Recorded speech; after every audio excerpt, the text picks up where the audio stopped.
নমস্কাৰ বন্ধু।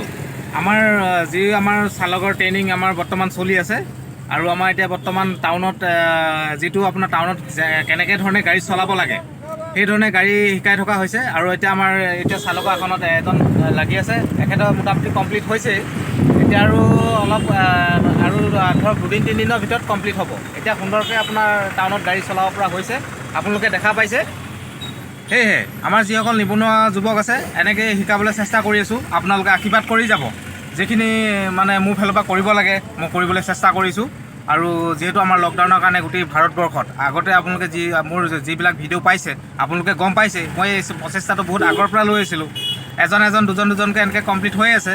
কিন্তু আকৌ আজি এজনক টাউনলৈ লৈ আহিছোঁ। 2 দিন হ'ল আৰু 2 দিন বা 3 দিনৰ পিছত কমপ্লিট হ'ব। আৰু এই চেষ্টাটো ৰাখিছোঁ। সকলোৱে আশীৰ্বাদ কৰিব আৰু ভিডিঅ'টো পাৰিলে এটা শ্বেয়াৰ কৰি দিব।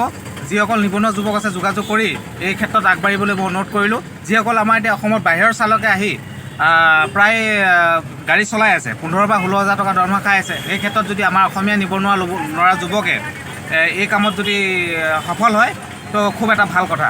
আপোনাৰ অনুভৱটো কেনেকুৱা এবাৰ কৈ দিব। খুব ভালেই। এনেকুৱা এটা সুবিধা পাই মোৰো বহুত ভাল লাগিছে আৰু মই যদি ছাকচেছ হ'ব পাৰোঁ তো এইটো যদি মই কমপ্লিট কৰিব পাৰোঁ তাৰপাছত মোৰো ভালেই হ'ব চাগে। মই মোৰ সেৱাটো আগবঢ়াব পাৰিম আৰু মোৰ লাইফটো ভাল চলিব চাগে। সিমানে। ধন্যবাদ।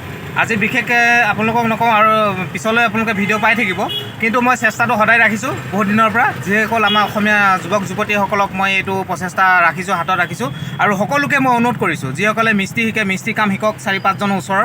আৰু যদি আপোনাৰ যিকোনো ক্ষেত্ৰত যিকোনো কাম আপোনালোকে কৰি আছে, আপোনালোকে ভালকৈ কাম জানে, তাৰ পৰা পইচা ইনকাম কৰি আছে।